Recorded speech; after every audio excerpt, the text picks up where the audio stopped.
करें। इब्रानियों 5:13 में लिखा है कि दूध पीने वाले बच्चों को जो है धर्म के वचन की पहचान नहीं होती क्योंकि वो बालक हैं। दूसरा, जो अधूरे ज्ञान के सेवक हैं वो भी मेरे वीडियोस को ना देखें क्योंकि वो कुछ चीज़ों को नहीं समझते हैं और उल्टा सीधा कमेंट्स करते हैं जिसके चलते अविश्वासी को ठोकर लगती है और वो मसीह से दूर हो जाता है। यदि ऐसे लोग देखना चाहते हैं, अगर देखना चाहते हैं तो चुपचाप से देखें। ये देख लीजिए, आप चुपचाप से देखें ना। दोस्तों, आज का स्क्रिप्चर, मैंने जैसे कहा अब टॉपिक नहीं चलेगा, स्क्रिप्चर चलेगा। वचन कौन सा है? तो आज का जो स्क्रिप्चर है वह है 1 कुरिन्थियों उसका 14:2। आज इसके ऊपर बात करूंगा। तो मैं सबसे पहले आपको वचन बता देता हूं कि वो क्या है। वचन है यह 1 कुरिन्थियों 14:2 जो आपके स्क्रीन के ऊपर अभी आ रहा है। तो सबसे पहला लिखा है क्योंकि जो, फिर लिखा है अन्य भाषा में बातें करता है वह मनुष्यों से नहीं परंतु परमेश्वर से बातें करता है। फिर लिखा है इसलिए कि उसकी कोई नहीं समझता क्योंकि वह भेद की बातें आत्मा में होकर बोलता है। ना दोस्तों, इन सभी चीज़ों को मैं आपके बीच में रखने जा रहा हूं, बिल्कुल कॉन्टेक्स्ट में, बिल्कुल डिटेल में, ताकि आप समझ सके जितना भी वक्त मेरे पास में है। ना दोस्तों, सबसे पहले लिखा है क्योंकि जो, तो आपको समझना है कि इसकी लिखाई कैसी है, इसकी शैली कैसी है, इसका टोन कैसा है। तो इसका लेखक पौलुस है और वो कहता है क्योंकि जो, मैं इसको इंग्लिश में भी रखूंगा, क्योंकि जो, इसका मतलब है कि इस वचन का लेखक पौलुस एक शैली को पकड़कर चल रहा है। और इसकी मालूमात कहां से होगी, क्योंकि मैं सब कुछ नहीं डाल सकता, नहीं तो वीडियो फिर लंबा हो जाएगा। तो वचन एक कहता है कि वरदानों की धुन में, अन्य भाषा और भविष्यवाणी के धुन में रहो, लेकिन सबसे ज्यादा भविष्यवाणी की धुन में रहो। तो इसका मतलब है कि भविष्यवाणी को हाईलाइट किया गया है, ना कि गैर जबानी भाषाओं को। तो यहां पे जो अन्य भाषा है उसको ग्रीक में कहते हैं ग्लोसा। ग्लोसा का मतलब है पृथ्वी की भाषा, और इसको आप गूगल पे ढूंढ सकते हैं, आप ग्रीक भाषा में जा सकते हैं, इसकी सारी मालूमात कर सकते हैं। लेकिन जो इंग्लिश ट्रांसलेशंस मैं अभी आपके बीच में रखूंगा, वो इंग्लिश ट्रांसलेशन जो है वो बिल्कुल पैसिफिक बताता है, क्योंकि इसका लेखक जो है वो किंग जेम वर्जन से नहीं लिया। किंग जेम वर्जन से पहले यानी कि 13वीं सदी में एक व्यक्ति था जिसका नाम है जॉन वाइक्लिफ। उस व्यक्ति ने ट्रांसलेट किया है। कैसे किया है मैं आपके बीच में रखूंगा। तो इसकी शैली को पकड़ो, पहले इसकी टोन को पकड़ो। तो यहां पे ये sarcastic स्क्रिप्चर है। ये जो स्क्रिप्चर है sarcastic है। sarcastic का मतलब है टॉन्ट, यानी कि ताना मारना, व्यंग कसना। तो पौलुस कहता है कि क्योंकि जो अन्य भाषा में बातें करता है। अब देखो, कुछ लोगों ने क्या, अच्छे लोगों ने नेशनली इंटरनेशनली इसको स्टेटमेंट बना दिया, जबकि ये स्टेटमेंट है ही नहीं। ये डॉक्ट्रिन का स्क्रिप्चर नहीं है, ये दरअसल टॉन्ट है। तो टॉन्ट को या sarcastic को आप डॉक्ट्रिन कैसे बना सकते हैं? तो सबसे पहले आपको समझना होगा कि शैली कैसी थी लेखक की, पौलुस की स्टाइल क्या थी बोलने की। वो दरअसल में मजाक उड़ा रहा है इस वचन के दरमियान से, या फिर वो टॉन्ट कस रहा है या ताना कस रहा है। वो कह रहा है क्योंकि जो अन्य भाषा में बातें करता है वो मनुष्यों से बातें नहीं करता, वो तो परमेश्वर से बातें करता है, इसलिए कि उसकी कोई नहीं समझता। टॉन्ट है इसलिए तो उसकी कोई नहीं समझता क्योंकि वो भेद की बात है। भेद को इंग्लिश में मिस्ट्री कहा गया। ये तो रहस्य है, ये तो मैं जानता नहीं हूं, क्योंकि वो आत्मा में होकर बोलता है। अब वो आत्मा में होकर बोलता है, ये स्टेटमेंट नहीं है, ये टॉन्ट है। जो टॉन्ट है आप उसको स्टेटमेंट कैसे बना सकते हो? जो टॉन्ट है इसमें अच्छे फंस गए, ये बात तो सही है, अच्छे फंस गए नेशनली इंटरनेशनली। अब अगर ये वीडियो को देखते वक्त में आप में से या कोई कहे कि डैनियल भाई क्या वो गलत है? ऑफ कोर्स वो गलत है। क्यों गलत है? अगर वो सही है तो हारून सही है। अब आप बोलोगे डैनियल भाई आप हारून के पास क्यों चले गए? तो हारून ने क्या बना दिया था? गाय का बछड़ा। गाय का बछड़ा बनाकर, निर्गमन 32वें अध्याय में वचन 1 से लेकर पढ़ते जाओगे, गाय का बछड़ा बनाकर उसने डिक्लेयर कर दिया था, ऐसे वचन डालकर उसने डिक्लेयर कर दिया था कि यही गाय का बछड़ा हमारा ईश्वर है।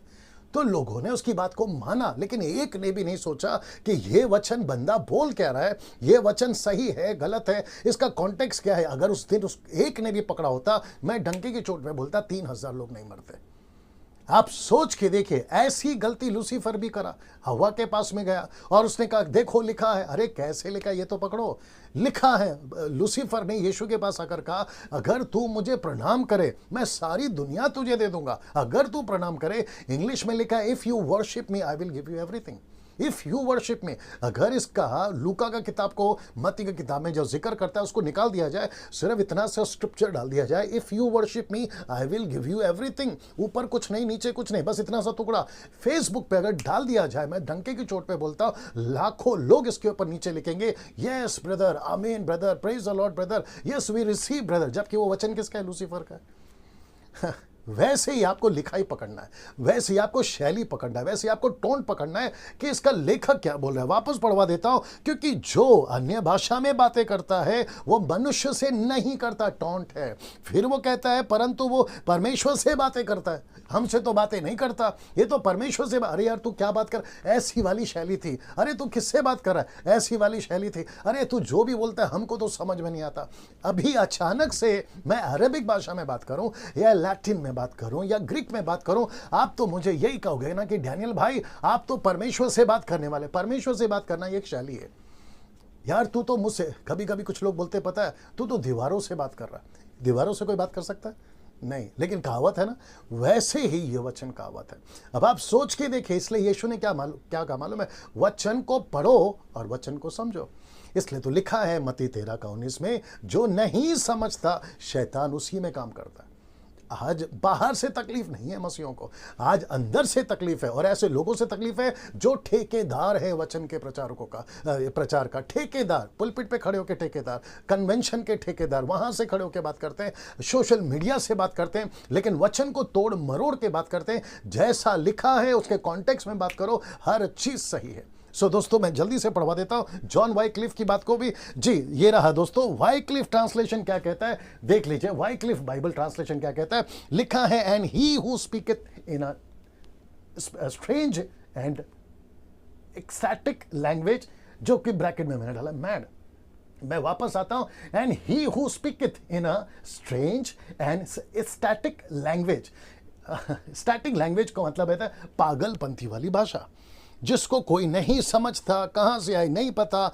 ये जॉन वाइक्लिफ का ट्रांसलेशन है। वापस रिपीट कर देता, एंड ही हु स्पीकeth, देखिए एंड ही हु स्पीकeth, इसका मतलब है जो भी ऐसी बातें करता है, वो चाहे चर्च में हो, पास्टर हो, एवेंजलिस्ट हो, जो भी ऐसे बातें करता है, एंड ही हु स्पीकeth स्ट्रेंज, ये देखिए स्ट्रेंज का मतलब है अनजान भाषा, जिसको तो मैं जानता ही नहीं हूं, मुझे क्यों बात कर रहे हो, मुझसे क्यों बात कर रहे हो। तो ऐसी स्ट्रेंज भाषा जिसको कहते हैं स्टैटिक लैंग्वेज, इसका मतलब है पागलपंथी वाली बातें।